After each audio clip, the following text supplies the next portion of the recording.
Sa Age of Legends, nang ang mga Diyos ang naghahari sa mundo, makikilala natin si Demon Lord Leonis Magnus. Naka-receive siya ng report na ang ibang Demon Lords ay patay na, ang 6 Great Heroes ay papalapit na para patayin siya. Makikita ang army niya na undead na lumalaban sa mga tao, pero may higanteng puno na tumubo at may isang hero sa taas nito. Nagpaulan siya ng araw na tumama sa mga tao sa labanan at bumuhay sa mga patay ng sundalo. May dragon na dumating at nag-umpisang sirain ang castle. Papalapit na ng papalapit ang mga tao at ang higanteng puno ay umatak gamit ang ugat nito. Naghanda ng lumabas si Leonis para labanan sila, pero pinaalalahanan siya ng alagad niya sa promise niya sa Goddess of Darkness, kaya hindi pa oras para mamatay siya. Itinabi ni Leonis ang staff niya at makikitang nasisira na ang castle niya. Tinanggap niyang natalo siya pero bilang hari ng undeads. Fast forward, makikita natin ang dalawang babae na pumasok sa kuweba. Ang kuweba pala ay natagpuan dahil sa isang lindol, at iniimbestigahan nila kung naglalaman ba ito ng Void Nest. Makikilala natin si Celia at ang maid niyang si Regina. Pinasok pa nila ang loob ng kuweba. Nagtanong si Regina kung meron ba talagang Void. Sinabi ni Celia na ang mga Void ay mahilig manirahan sa kailaliman ng mga kuweba. May nakita silang kakaibang estatwa, inisip nilang baka ang kuweba ay importanteng libingan, pero tumuloy sila sa paglalakad sa kuweba. Naglakad pa sila hanggang may nakita silang pinto, pero ang pinto ay nakasil. Inusisa ni Celia ang nakasulat, pero di niya maintindihan kung ano ang sinasabi nito. Inisip ni Regina na matatagalan pa ang pagtatranslate, kaya naglakad-lakad muna siya mag-isa. Itinuloy ni Celia ang pagtatranslate, pero nung hinawakan niya ito, biglang bumukas ang pinto. Nagliwanag ang kwarto at ang higanteng kristal ay nagpakita sa harap niya. Nagblink ng malakas ang counter ni Celia hanggang masira ito. Tiningnan niyang mabuti ang kristal. Balik tayo sa nakaraan, nung nakita ni Leonis ang Goddess of Darkness, Rosalia. Pinaalala niya ang promise nito na sa loob ng 1,000 years, isang tao ang magiging vessel niya. Nagmakaawa si Leonis pero lumipad ito papalayo. Makikita natin si Celia na binabasag ang kristal, pero hindi ito nababasag. Nagising si Leonis sa pagkakatulog, at nagtaka siya kung paano nakapasok si Celia sa kwarto kahit silyado ito ng magic. Nagtataka si Leonis kung sino ang babae. Ginamit niya ang magic niya para makita si Celia. Nabasag ang kristal at tumalsik si Celia. Lumapit siya para saktan si Celia, pero nagtaka si Celia kung anong ginagawa ng bata doon. Nakita ni Leonis ang reflection niya, nagulat siya nung makita niyang bata siya. Nagtataka siya kung pumalya ba ang reincarnation niya, mukhang bumalik siya sa panahon nung bata pa siya, nung panahong hero pa siya. Nagtataka si Celia kung anong ginagawa niya sa loob ng kristal, nag-alala siya kung okay lang ba siya. Nahihiya si Leonis dahil nagagandahan siya kay Celia. Inisip ni Celia na baka nagka-amnesia ang batang ito, kaya sinabi niyang poprotektahan niya ang batang si Leonis. Hindi makapaniwala si Leonis na ang Demon Lord na katulad niya ay itatratong ganto, natutuwa siya at nahimatay na lang bigla. Nang magising si Leonis, binigyan siya ni Celia ng pagkain, pero wala nang panlasa si Leonis dahil sa pagkakasil niya. Di siya makapaniwalang mawawalan siya ng malay dahil sa gutom, at nahihiya siya sa nangyaring iyon. Gusto niya saktan si Celia dahil wala itong galang sa kanya.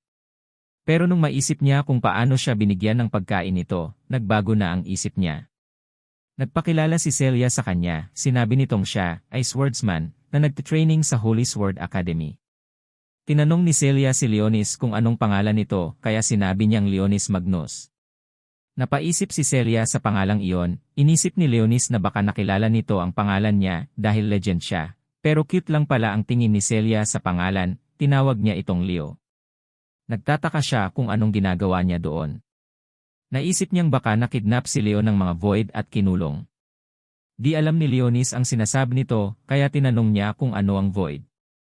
Samantalang makikita si Regina na naglalakad mag-isa nang tumunog ang counter niya at may gumalaw sa paligid. Agad niyang inactivate ang kanyang Holy Sword, naghanda siyang lumaban. Nag-explain si Celia na marami pa silang hindi alam pa tungkol sa Void, tinanong ni Leonis kung anong taon na ba. Pero di niya matukoy kung ilang taon na siyang nakasil, dahil iba na ang ginagamit na calendar system. sinabi ni Celia na nasa 64th year na sila. May biglang sumabog. Prinotektahan ni Celia si Leonis at sinabi nitong di niya ito pababayaan. Biglang nasira ang pader at nagpakita ang isang void monster. Sinubukan ni Celia barilin ito pero tila wala lang sa void. Naghahanda na si Leonis na patayin ito pero bigla siyang nadapa dahil di pa siya sanay sa katawan niya. Papalapit na ng papalapit ang monster pero bigla na pahinto ng barilin ito ni Regina. Nagtaka siya kung sino si Leonis, sinabi ni Celia na mamaya niya ipapaliwanag. Bumabangon na ulit ang monster, nagtransform ang weapon ni Regina sa malaking kanon, tinira niya ang monster sa dibdib. Buhay pa rin ang monster, nagulat si Leonis, inisip niya na ang power ng weapon ni Regina ay katumbas ng level 4 explosion spell. Sinabi ni Regina na tumakbo na at siya na ang bahala sa monster.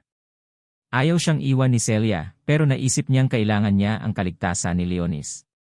Habang tumatakbo, inisip ni Leonis kung bakit parang mali ang pagtakbo. Iniisip niyang bumalik para tapusin ang monster, pero nag-decide siyang sumama kay Celia para matuto pa sa kasalukuyang nangyayari sa mundo. May nagpakita pang isang void monster at pinatakbo siya ni Celia. Nakaprepare na siya para labanan ito pero inisip ni Leonis na kailangan niya ipakita ang power niya. Itinulak siya bigla ni Celia nung umatake ang monster, nasakatan ng void si Celia. Nagpagulong-gulong siya at nag-umpisang maubusan ng dugo pero ang kapakanan pa rin ni Leonis ang nasa isip niya, nagsorry siya dahil di niya ito naprotektahan.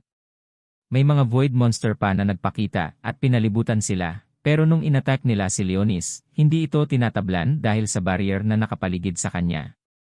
Kinuha niya ng staff niya at pinatay ang isang monster gamit ang level 8 gravity spell. Sumunod ay nagsumon siya ng fireball at pinatay ang dalawa pang void ng walang hirap.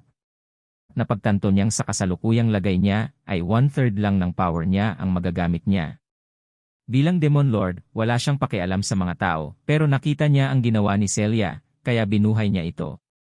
Nung binubuhay niya ito, makikitang may simbolo na makikita sa katawan niya. Napatay na ni Regina ang monster na nilalabanan niya at kinontak niya agad si Celia. Nagulat si Leonis na malaki ang naging improvement ng mga tao at nagising na si Celia. Bigla niyang niyakap si Leonis at natuwa siyang okay lang ito, hindi makapaniwala si Leonis sa pag-aalala ni Celia sa kanya. Nagtaka siya kung bakit buhay pa siya, at sinabi ni Leonis na mababaw lang ang sugat niya kaya tumalab ang healing spell niya. Nagtaka si Celia sa narinig niya, tinanong niya kung mayroon bang ginamit na holy sword si Leonis. Sinabi ni Leonis na hindi niya alam ang sinasabi nito,